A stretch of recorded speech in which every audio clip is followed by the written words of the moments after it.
Chapter 4. The Cave. The giant ran on and on. But now a curious change took place in his way of running. He seemed suddenly to go into a higher gear. Faster and faster he went, and soon he was traveling at such a speed that the landscape became blurred. The wind stung Sophie's cheeks. It made her eyes water. It whipped her head back and whistled in her ears. She could no longer feel the giant's feet touching the ground. She had a weird sensation that they were flying. It was impossible to tell whether they were over land or sea. The giant had some sort of magic in his legs.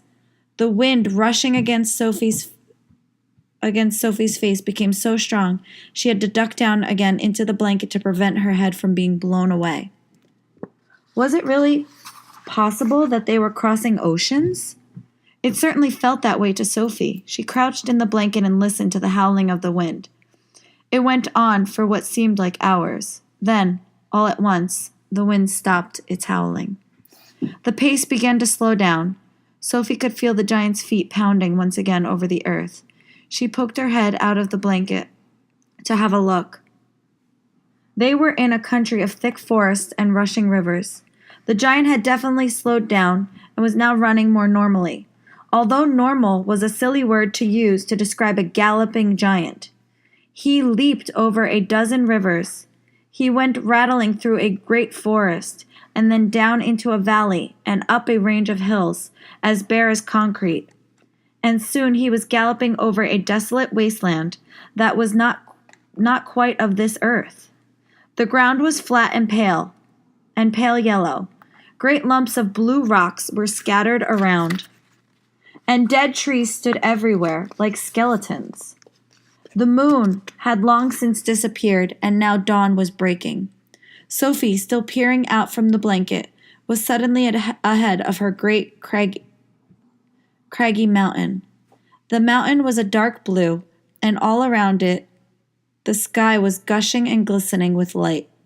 Bits of pale gold were flying among delicate frosty white flakes of cloud, and over to one side the rim of the morning sun was coming up as red as blood.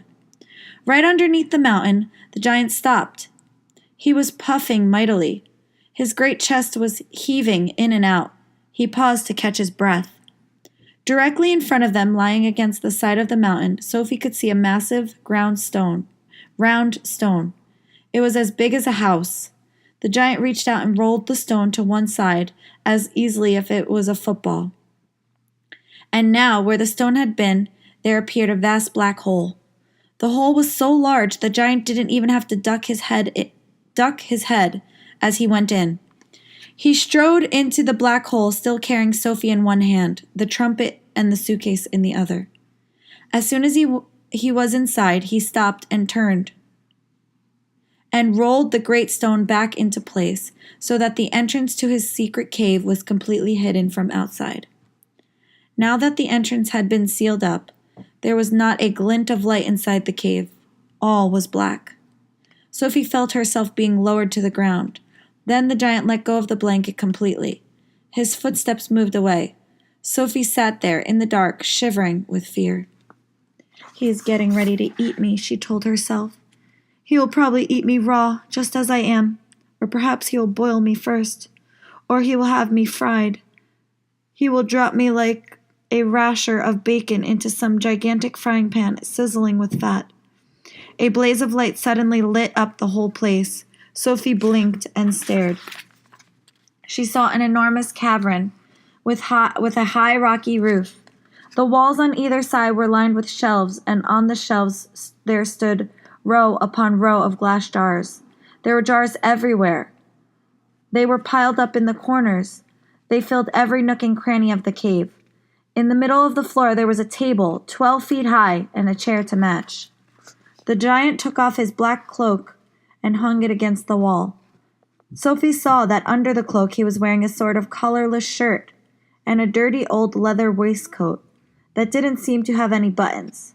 His trousers were faded green, and they were far too short in the legs. On his bare feet he was wearing a pair of ridiculous sandals that for some reason had holes cut along each side, with a large hole at the end where his toes stuck out. Sophie, crouching on the floor of the cave in her nightie, gazed back at him. Through the thick steel-rimmed glasses, she was trembling like a leaf in the wind, and a finger of ice was running up and down the length of her spine. "Ha!" shouted the giant, walking forward and rubbing his hands together.